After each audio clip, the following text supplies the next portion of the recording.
तो जो कल्पनाशीलता कर्म स्वतंत्रता की बात इस पुस्तक में आई भी है ना। ये मानव की दो ताकत है। हर मानव कल्पनाशीलता कर्म स्वतंत्रता की ताकत से संपन्न है। तो हर मानव संतान के अंदर ये होता ही है ना। छोटे बच्चे में भी कल्पनाशीलता देखने को मिलती है, और आपको युवा में भी देखने को मिलती है, और युवा के बाद आपको प्रौढ़ में भी ये देखने को मिलेगी, और वृद्ध लोगों में भी देखने को मिलेगी। तो हर आयु वर्ग के अंदर कल्पनाशीलता कर्म स्वतंत्रता देखने को मिलती है ना। अब कल्पनाशीलता कर्म स्वतंत्रता क्या है ना, ये मानव की ताकत है। तो इसके बीच, इसके मूल में जो मानव की परिभाषा है, इसको ध्यान में लाने की जरूरत है ना। ये परिभाषा भी इस पुस्तक में आई है ना। मानव की परिभाषा है मनाकार को साकार करने वाला, मन स्वस्थता को प्रमाणित करने वाला एवं आशावादी, है ना। तो जो समझदार मानव है वो मन स्वस्थता को प्रमाणित करता है, और जो समझदारी के लिए प्रयत्नशील है वो उसमें मन स्वस्थता की आशा बनी रहती है ना। अब मनाकार को साकार करना का मतलब क्या है? जो हमारे मन में आकार आता है, मन, इसमें मनाकार जो है वो हमारे जीवन के जो 4.5 क्रियाओं का संयुक्त रूप है काम करने वाला, उसके लिए संज्ञा है ना। ये केवल मन की बात नहीं है, ये मन, वृत्ति और चित्त के संयोग में जो कल्पनाशीलता चलती है उसकी बात है। तो हमारी कल्पना में जो आता है, कल्पना में क्या आता है? तो हमारे बहुत सारे कुछ योजना आ जाती है, कभी कोई हमारे अंदर कामना हो जाती है, इच्छा हो जाती है। ये भी एक प्रश्न भी है एक, है ना, इनमें क्या है अंतर, ये बात करेंगे।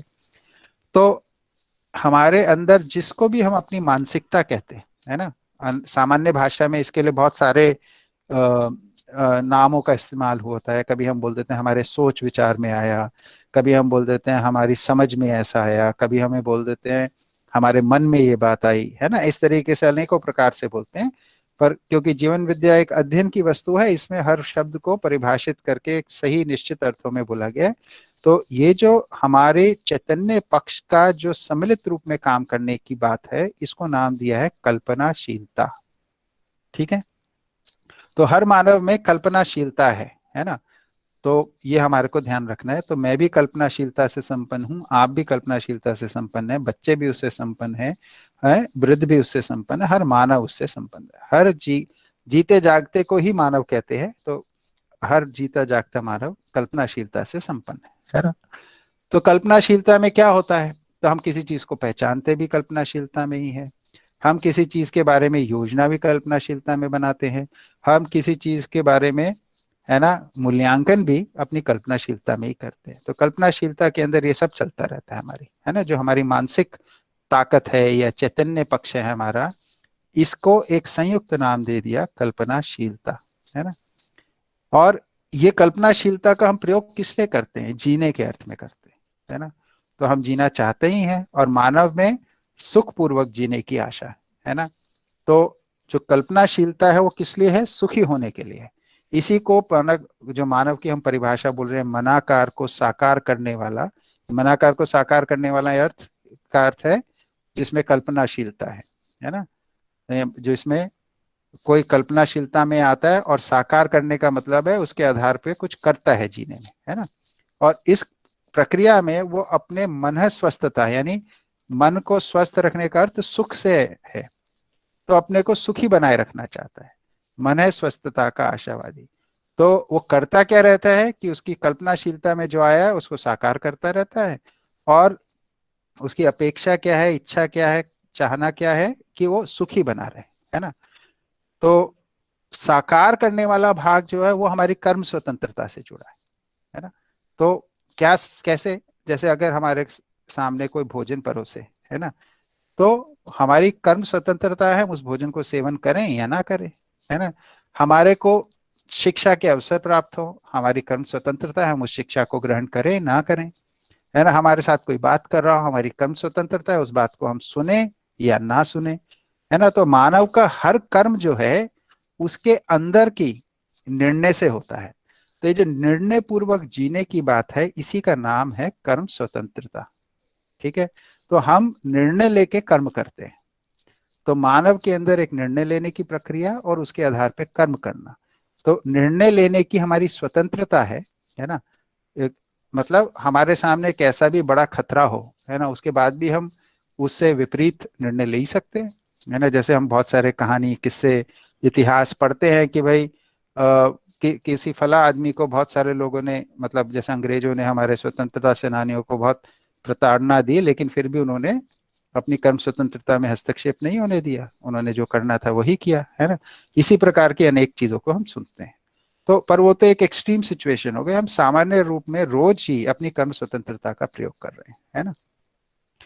तो ये जो रोज हम अपनी कुछ भी करते हैं, है ना, जैसे मैं अभी बोल रहा हूँ, ये भी मेरी कर्म स्वतंत्रता है। आप जो सुन रहे हैं ये भी आपकी कर्म स्वतंत्रता है ना। अब इस कर्म स्वतंत्रता के मूल में आप क्यों सुन रहे हैं और मैं क्यों ये जो बोल रहा हूँ ये क्यों बोल रहा हूँ, तो मेरे मूल में भी कल्पनाशीलता है जिसके आधार पे मैं अपनी कर्म स्वतंत्रता का प्रयोग कर रहा हूँ। आपके सुनने की कर्म स्वतंत्रता के मूल में भी आपकी कल्पनाशीलता ही है, क्योंकि आपको उसकी कोई उपयोगिता, कोई सार्थकता, है ना, कुछ लगती है, इस वजह से आप सुन रहे हैं। ये सार्थकता लगना कहाँ पर है? आपकी कल्पनाशीलता में है ना। तो ये जो कल्पनाशीलता और कर्म स्वतंत्रता है, ये हर मानव की दो ताकत है ना। और इसके आधार पे ही मानव जो है उसका जीना सफल है ना। अगर कल्पनाशीलता का तृप्ति बिंदु हो जाए और कर्म स्वतंत्रता का तृप्ति बिंदु हो जाए, इसी को हम सफलता कह रहे हैं। इसमें अभी तक मानव परंपरा में मानव ने क्या सफलता पाई है?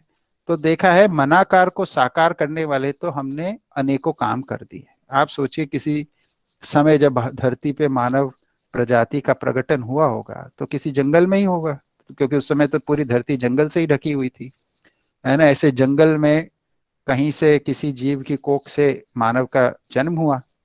ऐसे मानव ने उस वक्त खाना पीना पहनना ओढ़ने के बारे में क्या उसकी कल्पनाएं रहती होंगी, है ना।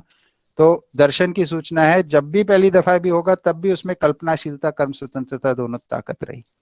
और तब से उसने अपने जीने के लिए, उसके मनाकार को साकार करने के लिए उसने बहुत कुछ किया, है ना। तो क्या किया? तो अपने भोजन के लिए, तो अपने पहले शरीर की आवश्यकताओं की पूर्ति के लिए अपनी कल्पनाशीलता कर्म स्वतंत्रता का प्रयोग किया, है ना। और उस प्रयोग के अंदर आज देखिए, हम लोग बड़ी बड़ी मल्टी स्टोरी बिल्डिंग बना लिए हैं, चांद्र पे पहुंच गए हैं, है ना। और पता नहीं क्या क्या काम कर लिए, है ना। तो ये जितने भी काम हमने धरती में मानव परंपरा ने किए हैं, ये अपनी कल्पनाशीलता और कर्म स्वतंत्रता के रूप में ही किए।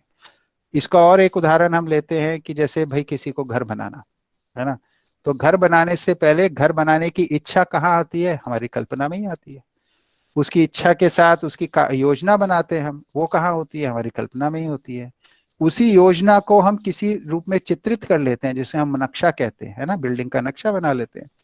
नक्शा क्या है? एक एक कल्पना ही है हमारी।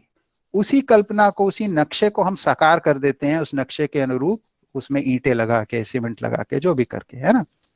तो इस विधि से हम साकार करते हैं। तो हमारे आसपास जो वस्तुएं हैं, हम उनको उपयोग कर रहे हैं, प्रयोग कर रहे हैं अपनी कल्पनाशीलता के अनुरूप। और ये जो उपयोग प्रयोग करना है वस्तुओं का अपने शरीर के माध्यम से, यही कर्म स्वतंत्रता का क्रियान्वयन है ना।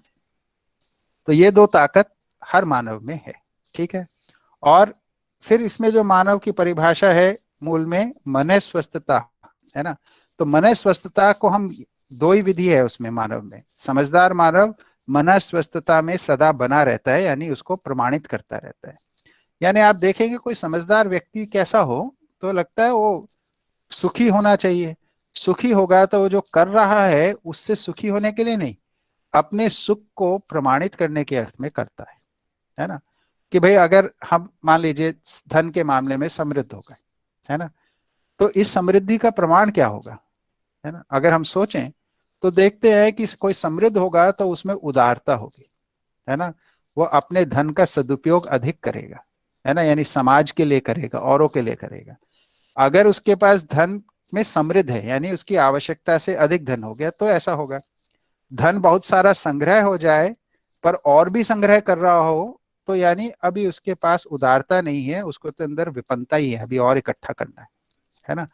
तो ये जो आवश्यकता से अधिक को लेके जाना है उदारता के रूप में, है ना, ये कर्म स्वतंत्रता के रूप में, कल्पनाशीलता के रूप में हम देखें, तो मन स्वस्थता कहाँ पे होगी? जब हमारी अपनी भौतिक आवश्यकताओं के की पूर्ति हमारी आवश्यकता से अधिक साधनों से हो जाती है, हमारे को ये विश्वास हो जाता है कि हमारा जो साधन है और हमारी जो श्रमशीलता है, इसके योग में हमारी समस्त आवश्यकताएं पूरी हो जाती है, उससे अधिक ही हम कर लेते हैं।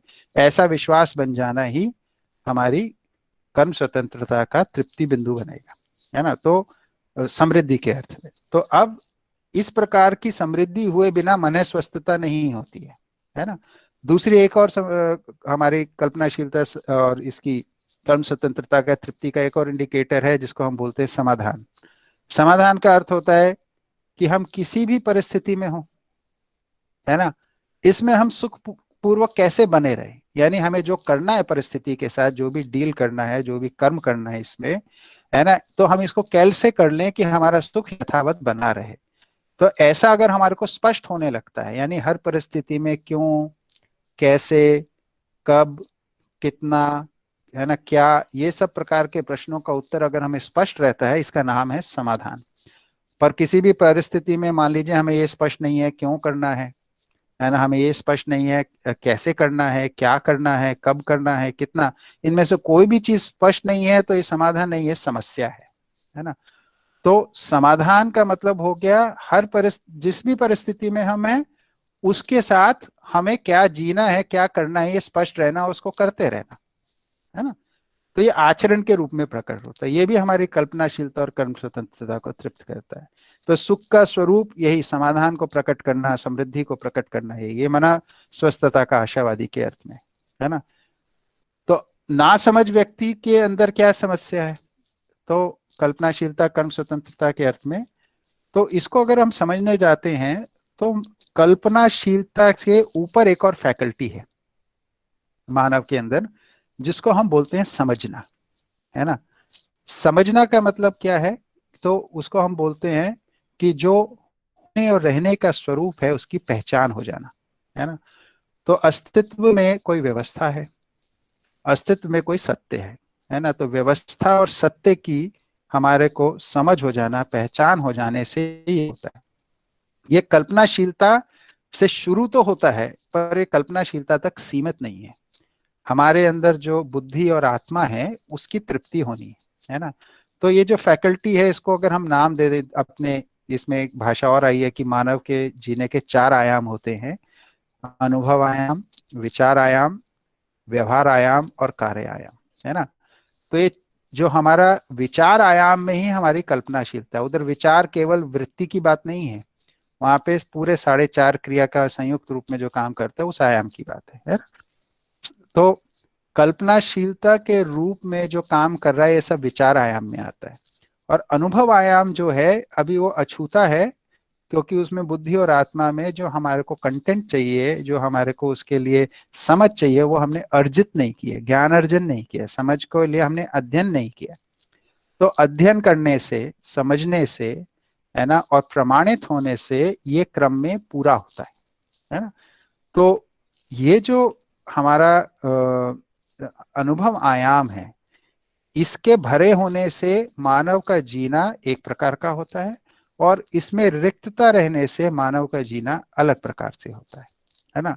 ये डिस्टिंक्शन है, और ये कल्पनाशीलता कर्म स्वतंत्रता मुद्दे को समझने के लिए हमारे लिए महत्वपूर्ण बिंदु है कि कल्पनाशीलता के मूल में मानव के पास समझने का आयाम है।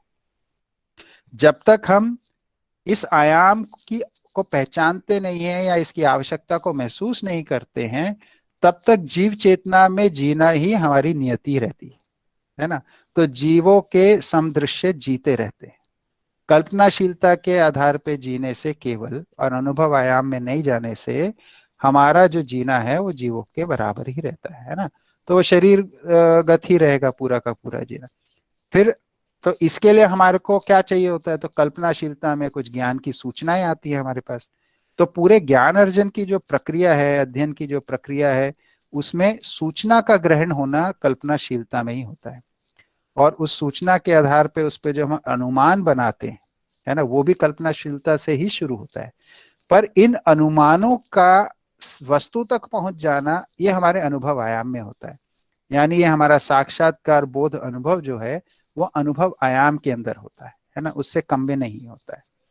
तो जो ज्ञान गोचर जो हमारे शक्तियां हैं जीवन की, है ना, जिसको हम बोलते हैं 5.5 क्रिया और 4.5 क्रिया इंद्रिय गोचर है। ये भी भाषा आई है इस दर्शन पुस्तक में, आपने पढ़ा होगा।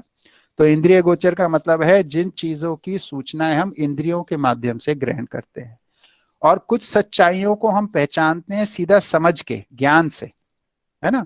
इसको उदाहरण के रूप में अगर हम लें, तो हम भोजन रोज करते हैं, भोजन को रोज देखते हैं, है ना। घर में आज क्या, लंच में क्या बना है, नाश्ते में क्या बना है, हम रोज देखते हैं। ये इंद्रियों से पता चलता ही है, कभी आंख से, नाक से, कान से, हर, है ना, छू के, स्वाद लेके, सब भोजन को हम रोज करते ही है, इंद्रियों से पता चलता है।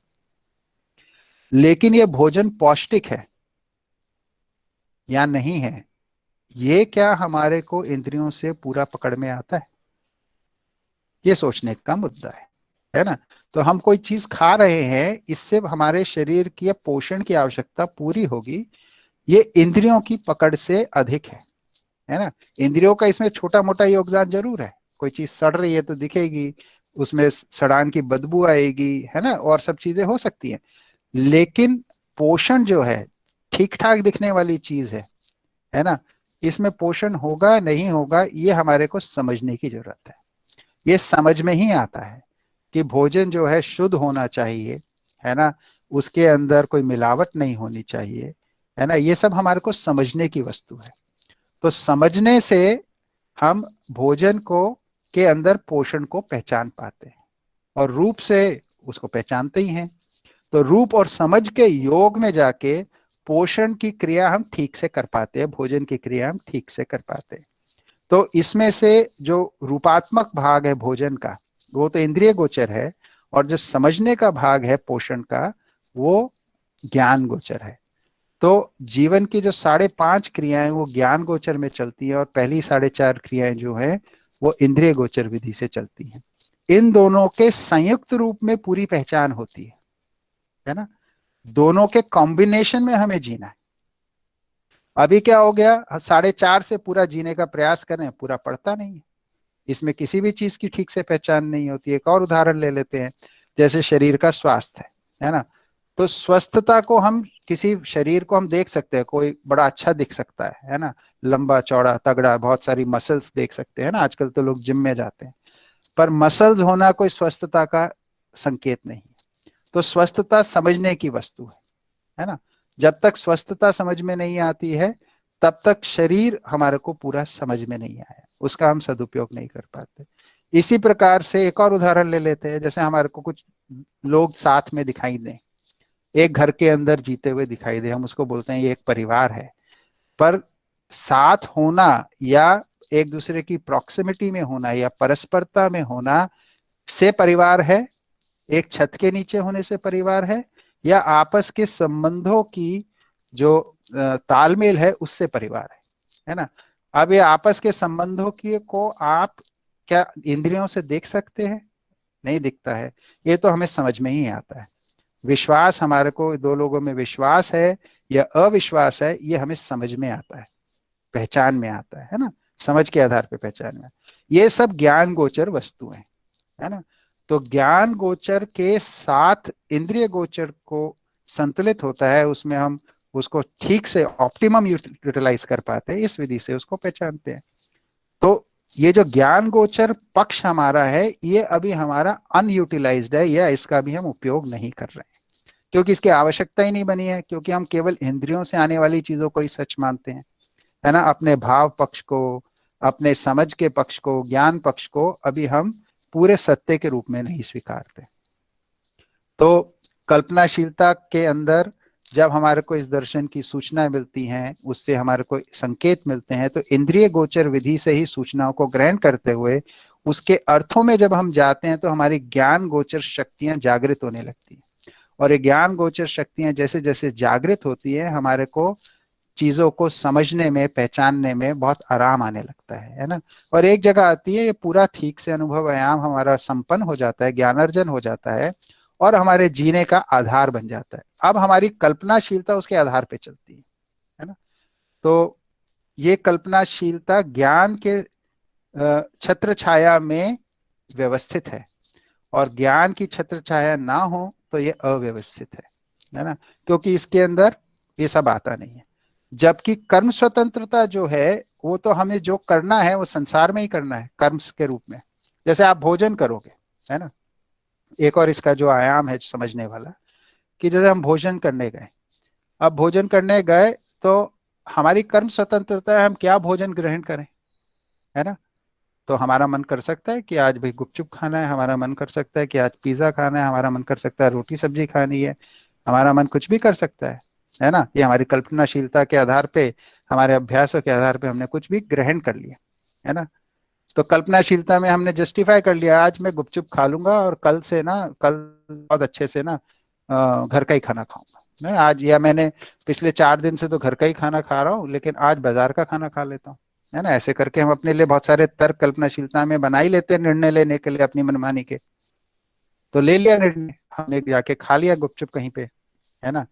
अब ये जो हमारे मुंह में चला गया और गले से नीचे उतर गया, अब इसके ऊपर इसका जो प्रभाव शरीर में आएगा वो संसार के निश्चित नियमों के अनुसार आएगा। अगर उस भोजन में पोषण होगा तो शरीर को पुष्ट करेगा। उस भोजन में अगर पौष्टिक तत्वों का अभाव होगा, है ना, तो वो शरीर को पोषण नहीं देगा। और उस भोजन के अंदर अगर कुछ शरीर को नुकसान देने वाले तत्व होंगे तो वो शरीर को नुकसान देंगे। हमने चाहे कोई भी जस्टिफिकेशन बना रखा हो अपनी कल्पना में। तो इससे क्या, इस उदाहरण से क्या निकल के आता है कि हम अपनी कल्पना में कुछ भी सोच लें, जब हम करने जाते हैं और जो घटना घटती है ना, हमने सोचा कुछ होता है और जो हम करते हैं उससे होता कुछ और है। क्योंकि जो हो रहा है उसके नियम जो है वो संसार के नियम है, अस्तित्व सहज नियम है। अस्तित्व जो है नियम नियंत्रण संतुलन अनुरूप है ना। वो हमारी कल्पना से नहीं है। हम सोचते हैं, जैसे एक और उदाहरण ले लें, किसी बच्चे को डांट लगाएंगे अच्छे से तो उसको अकल आ जाएगी, है ना। फिर हम डांट लगा देते हैं, उसे अकल आती है नहीं आती है देख सकते हैं, है ना। पिटाई करने से लोगों को समझ में आता है ना, ऐसा मानते हैं। जेल में डालने से लोग सुधर जाते हैं, ऐसा सब मान ही रखा है हमने। हजारों वर्षों से जेल बन रहे हैं, जेलों की संख्या बढ़ती जा रही है, लोगों जेलों में रहने वाले लोगों की संख्या बढ़ती जा रही है। सुधार हो रहा है नहीं हो रहा है इसका आकलन हम कर सकते हैं। तो हम कल्पना में कुछ भी सोचते रहे, उसको जस्टिफाई करने के लिए हमारे पास तर्क हो जाए, पर जो घटित होगा संसार में वो तो अस्तित्व सहज नियम नियंत्रण संतुलन से ही होगा। पदार्थ के लिए निश्चित नियम है, प्राण संसार के लिए निश्चित नियम है, जीव संसार के लिए निश्चित नियम है, और मानव यानी ज्ञानावस्था के संसार के लिए निश्चित नियम है। इन नियमों को हम जानते नहीं हैं, हम समझते नहीं हैं, पहचानते नहीं हैं। इस कारण से हम अपने मन के नियम, मनगढ़ंत नियमों को बना लेते हैं। कभी हम अकेले बना लेते हैं, कभी हम दो चार लोगों के साथ मिलकर बना लेते हैं और उसको नाम दे देते हैं, कोई विचारधारा बोल देते हैं, है ना। इससे मानव परंपरा ग्रसित है। अपने मनगढ़ंत नियमों को बना के हम संसार के अंदर जीने का जो प्रयास कर रहे हैं, बहुत सारी थ्योरीज बना रखी हैं, बहुत सारे इस तरीके की चीजें बना रखी है जिसको हम जीने जाते हैं, पर जीने में क्या है संकट, वो तो अस्तित्व सहज नियम से ही होता है। तो जीवन विद्या का जो मूल प्रस्ताव है कि संसार जिस नियम अनुरूप है, और वो क्या नियम है, वो सहअस्तित्व नियम के अनुरूप है। तो सहअस्तित्व को समझ लो। सहअस्तित्व को समझने से आप जो गलती करते हो उसको गलती करने से मुक्त हो जाओगे और इस आधार पे आप सुखी हो जाओगे, है ना। तो संसार के जो नियम नियंत्रण संतुलन को अपनी कल्पनाशीलता में के माध्यम से अपने में स्थापित करना। तो अभी जो जीने का स्टाइल क्या है, हमारी कल्पनाशीलता संसार अनुरूप नहीं है। हमारे जो कर्म है वो संसार के नियमों के अंतर्गत है ना। अब दो ही चीज हो सकती है, या तो हम संसार को अपनी कल्पनाशीलता के अनुरूप बना लें, या दूसरी चीज है अपनी कल्पनाशीलता को अस्तित्व के अनुरूप बना लें। कौन सी चीज आसान लगती है हमें, कौन सी चीज संभव है, आप सोच सकते हैं। अगर हमें लगता है कि भाई संसार को अपनी कल्पनाशीलता के अनुरूप बना सकते हैं तो बनाइए, है ना। बना ही रहे हैं, हम कोशिश कर ही रहे हैं, है ना। अपने घर वालों को भी अपने रूप में परिवर्तित करना चाहते हैं, अपने घर को भी अपनी कल्पना के अनुरूप बनाना चाहते हैं, है ना। अपने मोहल्ले को भी अपने जैसा हम सोचते हैं वैसा बनाना चाहते हैं। है ना। अपने देश को भी हम वैसे ही बनाना चाहते हैं, अपनी धरती को भी वैसे ही बनाना चाहते हैं, है ना। पर हमारी कल्पना में अभी क्या अस्तित्व सहज नियम आ गए हैं क्या? अगर नहीं आए होंगे तो हम जो भी कुछ करने जाएंगे वो अधूरा ही होगा, और अधूरे का परिणाम जो आता है वो हम देख ही रहे हैं। धरती बीमार हो गई है, मानव जाति युद्धग्रस्त हो गई है ना। ये फाइनल उसका रिजल्ट आया है अभी तक का। तो जिन जिन को ये संकेत पकड़ में आने लगे कि मानव जाति जो है भयग्रस्त है और धरती संकटग्रस्त है, उन लोगों के अंदर अब इच्छा पैदा होती है कि भाई अब इसका समाधान क्या है, इससे कैसे बचा जाए, क्या किया जाए। तो उसके लिए जीवन विद्या एक परिचय पुस्तक बाबा जी ने इसी रूप में प्रस्तुत की है कि इसका अध्ययन करने से अस्तित्व सहज नियमों को समझा जा सकता है, मानव को समझा जा सकता है, इसको समझ के इसको जिया जा सकता है। जीने के लिए हमारे जीवन के अंदर ही कुछ ताकत है जिसका हम प्रयोग नहीं कर रहे, उस ताकत को जागृत किया जा सकता है ना। यही मूल बात ये कल्पनाशीलता कर्म स्वतंत्रता के बारे में मैं आप लोगों के सामने आज प्रस्तुत करना चाहता था। अब इसके आगे हम अपने प्रश्न उत्तर में चलेंगे। ठीक है, इस पे आप लोगों के कुछ प्रश्न बने होंगे, आप इस रिकॉर्डिंग को सुन ही सकते हैं। जो भी प्रश्न उत्तर होंगे उसको अगली बार हम एड्रेस करेंगे। ठीक है।